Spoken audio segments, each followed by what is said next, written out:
నమస్కారాలు। ఈరోజు గౌరవ బీఆర్ఎస్ పార్టీ అధ్యక్షులు గౌరవనీయులు మాజీ ముఖ్యమంత్రి గారు తొలి ముఖ్యమంత్రి గారు కల్వకుంట్ల చంద్రశేఖరరావు గారు మరి ఎల్కదుర్తి ప్రాంతం లోపల రైతోత్సవ సభ పెడతానికి అంగీకరించినందుకు అదేవిధంగా ఇక్కడున్న రైతులు కానివ్వండి ఇక్కడున్న పార్టీ క్యాడర్ కానీ అందరూ కూడా సహకరించి ఈరోజు ఈ కార్యక్రమాన్ని ఇక్కడ అయ్యేటట్టు చేసినందుకు ప్రప్రథమంగా గౌరవ కేసీఆర్ గారికి హృదయపూర్వక ధన్యవాదాలు తెలియజేస్తున్నాను। అదేవిధంగా ఇక్కడున్న రైతులకు అదేవిధంగా పార్టీ అధ్యక్షులకు పార్టీకి సంబంధించిన వాళ్ళందరూ కూడా హృదయపూర్వక ధన్యవాదాలు తెలియజేస్తున్నాను। మరి ఈ కార్యక్రమం అంతా కూడా వినయ్ భాస్కర్ గారి ఆధ్వర్యంలో కూడా ముందుకు సాగుతుంది। వారి యొక్క ఆధ్వర్యంలో కూడా మేము అందరం పనిచేస్తామని చెప్పి కూడా మరొకసారి తెలియజేసుకుంటూ జై తెలంగాణ।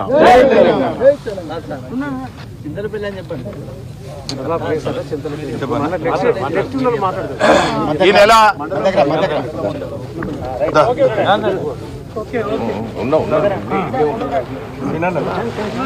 నెల 27న బీఆర్ఎస్ పార్టీ రజతోత్సవం సభను గౌరవ తెలంగాణ రాష్ట్ర సాధకులు తెలంగాణ తొలి ముఖ్యమంత్రి కేసీఆర్ గారి ఆదేశం మేరకు ఉమ్మడి వరంగల్ జిల్లా హన్మకొండ జిల్లా పరిధిలో ఉన్నటువంటి ఎల్కతుర్తి చింతలపల్లి గ్రామంలో మరి సుమారు 1500 ఎకరాల స్థలంలో సభను నిర్వహించాలని చెప్పి గౌరవ బీఆర్ఎస్ పార్టీ వ్యవస్థాపక అధ్యక్షులు కేసీఆర్ గారి ఆదేశం మేరకు ఈరోజు మరి భూమి పూజ చేసేదానికి అవకాశం కల్పించినటువంటి బీఆర్ఎస్ పార్టీ అధ్యక్షులు కేసీఆర్ గారికి హృదయపూర్వకంగా కృతజ్ఞతలు ధన్యవాదాలు తెలియజేసుకుంటూ ఈ భూమిని అందించినటువంటి మరి ఇక్కడ ఉన్నటువంటి రైతులకు కానీ స్థానిక మాజీ శాసనసభ్యులు సోదరులు కెప్టెన్ సతీష్ గారు కానీ కెప్టెన్ లక్ష్మీకాంతారావు గారి కుటుంబానికి అదేవిధంగా ఈ కార్యక్రమాన్ని విజయవంతంగా గత కొన్ని రోజుల నుంచి నిర్వహిస్తున్నటువంటి మా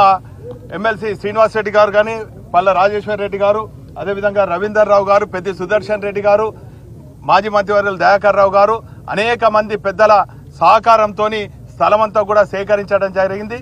మరి దీనికి సహకరిస్తున్నటువంటి స్థానిక మరి బీఆర్ఎస్ పార్టీ నాయకులకు మరి అదేవిధంగా ప్రత్యేకించి రైతులకు యజమానులకు అందరికి కూడా మీడియా మిత్రులందరూ కూడా పేరు పేరున కృతజ్ఞత ధన్యవాదాలు। ఈ సభను కని విని ఎరగని రీతిలో మరి విజయవంతమైతాన్ని మేము ఆశాభావం వ్యక్తం చేస్తున్నాం।